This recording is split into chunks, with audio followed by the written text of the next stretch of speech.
آگے سے ویلکم نہیں کہا تھا، آگے سے انہوں نے ہاتھ پاؤں نہیں چومے تھے، بلکہ انہوں نے آگے سے کیا جواب دیا تھا؟ فما کانا جواب قومی ہی، جناب لوط علیہ السلام کی قوم کا جواب اور کوئی نہیں تھا، الا ان قالوا اخرجوا، مگر یہ کہ انہوں نے آپس میں ایک دوسرے سے کہا کہ اس کو نکال دو یہاں سے، اس کو یہاں سے شہر بدر کر دو، اس کو یہاں سے خارج کر دو، ڈسچارج کر دو، نکال دو یہاں سے۔ آل لوط، لوط علیہ السلام کو بھی اور ان کی آل کو بھی یہاں سے نکال دو۔ کہاں سے نکال دو؟ من قریاتکم، اپنے شہر سے، اپنی بستی سے، اپنے علاقے سے۔ انہوں نے حضرت لوط علیہ السلام کا یہاں رہنا اپنے اندر گوارا نہ کیا۔ کیوں؟ اس لیے وہ نیکی کا حکم دیتے تھے اور برائی سے منع کرتے تھے، اور جنسی تشدد سے، اس جرم سے منع کرتے تھے۔ اور ساتھ انہوں نے پتہ تانا کیا دیا؟ پہلے نمبر پر تو انہوں نے کہا کہ اس کو یہاں سے نکال دو، یہ ہمارے اندر وارے نہیں کھاتے۔ دوسری بات انہوں نے یہ کی، انہم اناس یتطہرون، یہ ستھرا پن پسند کرتے ہیں، یہ پاک باز بنتے ہیں، یہ اپنے آپ کو پاک باز سمجھتے ہیں کہ میں پتہ نہیں کتنا اچھا ہوں۔ یہ انہوں نے بطور طنز آگے سے بات کی۔ اللہ پاک کی ذات بابرکات نے پھر عذاب بھیجا ان کے اوپر، اور عذاب کی وضاحت جو ہے وہ اگلی آیتوں میں آ رہی ہے۔ اللہ پاک کی ذات نے عذاب بھیجا تو کیا فرمایا؟ فَأَنْجَيْنَاهُ، اس عذاب سے اللہ پاک فرماتا ہے کہ ہم نے حضرت لوط علیہ السلام کو بچا لیا۔ فَأَنْجَيْنَاهُ، ہم نے لوط علیہ السلام کو اس عذاب سے بچا لیا، نجات عطا فرمائی، وَأَهْلَهُ، اور اس کے گھر والوں کو بھی بچا لیا،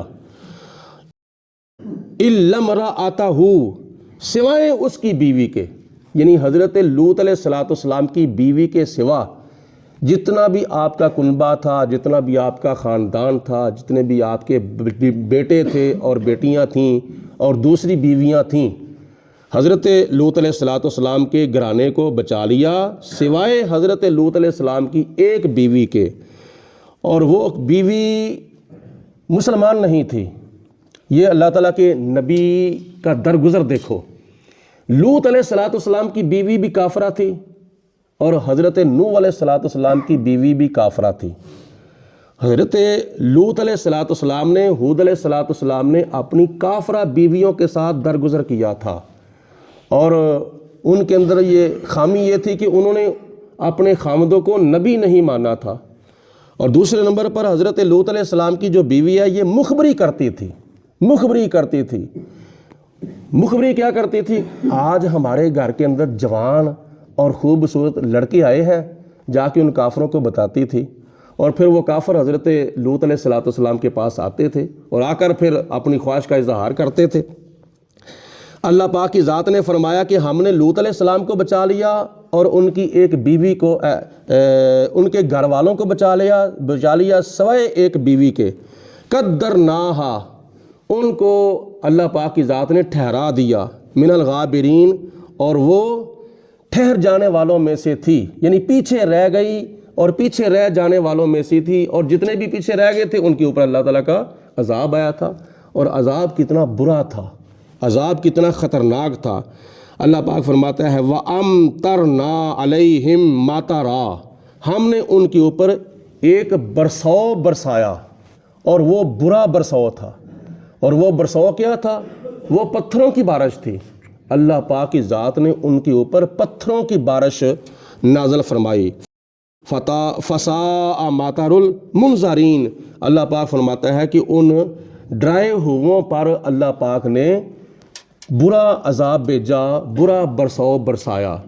اب کسی کے اوپر پتھروں کی بارش ہو، کنکریوں کی بارش ہو اور روڑوں کی بارش ہو تو پھر ان لوگوں کا کیا حال ہوگا۔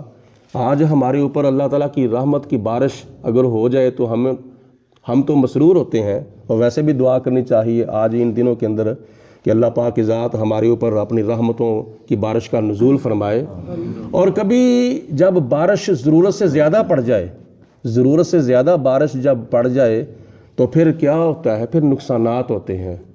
پھر گلیوں بازاروں کے اندر پانی کھڑا ہو جاتا ہے، مکانات گر جاتے ہیں اور کافی نقصانات ہوتے ہیں۔